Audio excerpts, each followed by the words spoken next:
So let us dive into question number one, which is what is the single biggest mistake new network marketers make and how can they avoid it? So if you're a new network marketer, this will directly impact you. And if you're a leader, of course, you're going to introduce new people. So this will be useful in that scenario as well.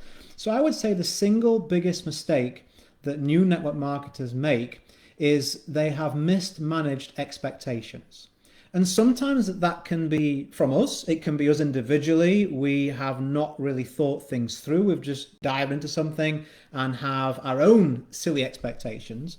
Or it can be something where a lot of the time in our industry, which is the main reason we get kind of a bad rep sometimes, is that uplines or companies or just people involved can really stretch the truth very, very thinly, sometimes beyond breaking point. And so sometimes human nature is that an upline may be desperate for a sign up and they don't let you know that. And so they're like, hey, yeah, come in. It's easy. You do this, you do that, you do the other.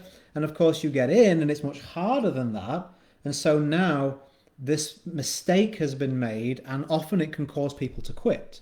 Because they go, well, there must be something wrong with me, or this is not what I thought it was, and I feel annoyed because I've been lied to. And so if you feel that way, you have to come to the point of saying, well, do I still want to move forward? Do the reasons why I got started still persist? Do I still feel this is a great way of achieving that? And if they do, don't quit. Keep going, right? Keep pushing. Don't ever give up on your dreams. Life's too short. If, however, you feel that it's just gone too far, of course, you may look for another opportunity, another way, and people that you feel more in relation to, more relatable with. And in terms of avoiding that mistake, well, hopefully you've done that now.